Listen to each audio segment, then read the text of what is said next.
నా హైడ్రేషన్ కోసం I just trust one thing, ఫుల్గా వాటర్ ఉండే కంట్రీ డిలైట్ వల్ల పొలాచి కోకోనట్స్. సో ఇప్పుడే కంట్రీ డిలైట్ యాప్ డౌన్లోడ్ చేసుకొని ఆర్డర్ చేయండి. ప్రెసిడెంట్ డొనాల్డ్ ట్రంప్కు సొంత పార్టీ నుంచే తీవ్ర వ్యతిరేకత వ్యక్తమవుతోంది.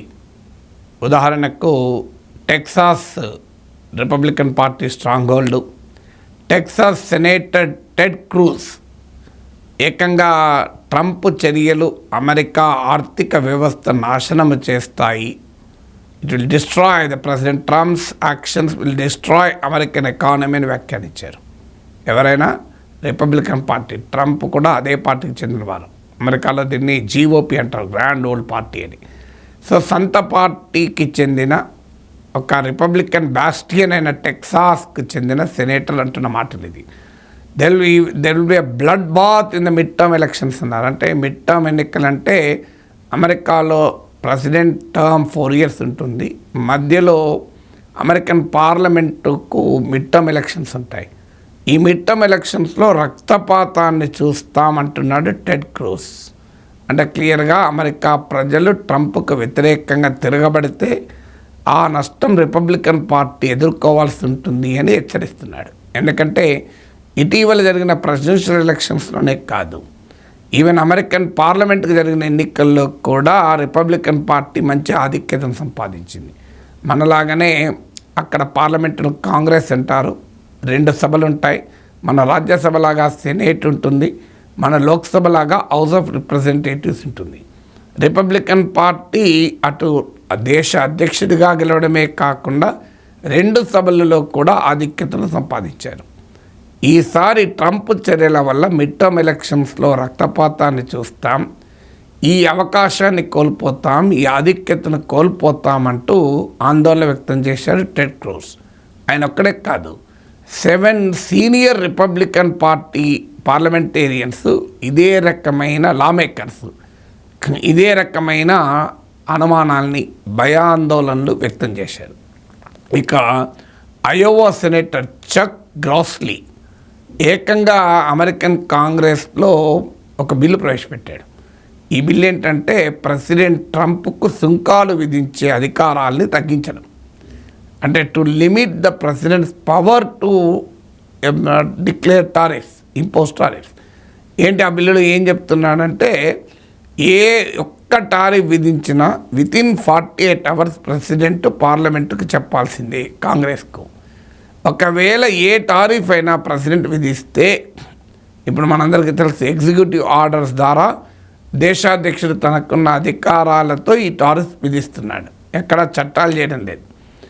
ఈ టారిఫ్లను గనక 60 రోజుల్లో అమెరికన్ పార్లమెంట్ ఆమోదించకపోతే అవి రద్దవుతాయి. ఈ 2 సవరణలు పెడుతూ ఏకంగా ప్రెసిడెంట్ ట్రంప్కు టారిఫ్లు విధించే అధికారానికి పరిమితులు, లిమిట్స్ విధిస్తూ ఒక బిల్లును అమెరికన్ పార్లమెంట్లో ప్రవేశపెట్టారు చక్ గ్రాస్లీ.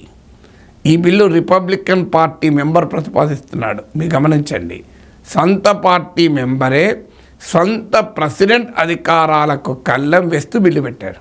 ఇప్పుడు మన దేశ భాషలో చెప్పాలంటే భారతీయ జనతా పార్టీకి చెందిన ఎంపీలు ప్రైమ్ మినిస్టర్ నరేంద్ర మోడీకి ఇంత అధికారాలు ఉండొద్దు, ఈ అధికారాలకి లిమిట్స్ విధించాలని బిల్లు పెడితే ఎలా ఉంటుందో కనీసం ఊహించగలమా మనం? ఇప్పుడు అమెరికాలో అదే జరుగుతోంది. ఆ బిల్లు మరి ఎవరితో కలిసి పెడుతున్నారు? డెమోక్రటిక్ పార్టీ వాళ్ళతో కలిసి పెడుతున్నారు.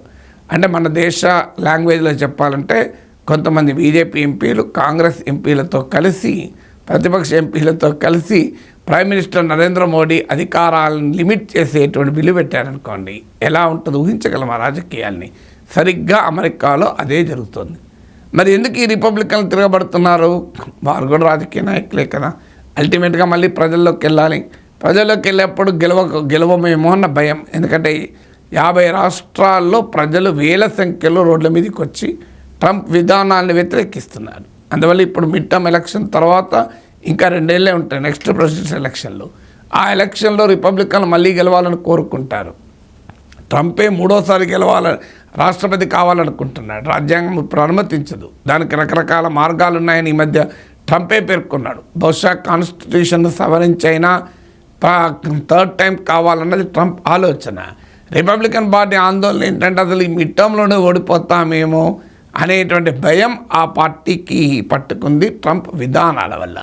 చివరకు ట్రంప్కు అత్యంత సన్నిహితులుగా ట్రంప్కు మద్దతుగా ఉన్న ఇన్వెస్టర్లు వ్యతిరేకిస్తున్నారు. అన్నిటికన్నా క్లాసిక్ ఇలాన్ మస్క్ వ్యతిరేకించాడు. మొదటిసారి ఇలాన్ మస్క్ ట్రంప్ టారిఫ్లను తప్పుపట్టాడు.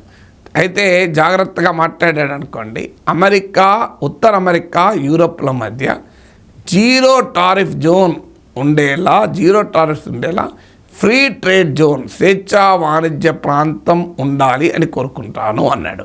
అంటే ఒక రకంగా ట్రంప్ విధానం కూడా ట్రేడ్ డీల్ కుదర్చాలి కనుక ట్రంప్ విధానానికి భిన్నంగా తాను మాట్లాడడం లేదు అని కలరింగ్ ఇచ్చుకునేలా ట్రంప్ విధానాన్ని ప్రశ్నించాడు. ఎందుకంటే జీరో టారిఫ్ ఉండాలని.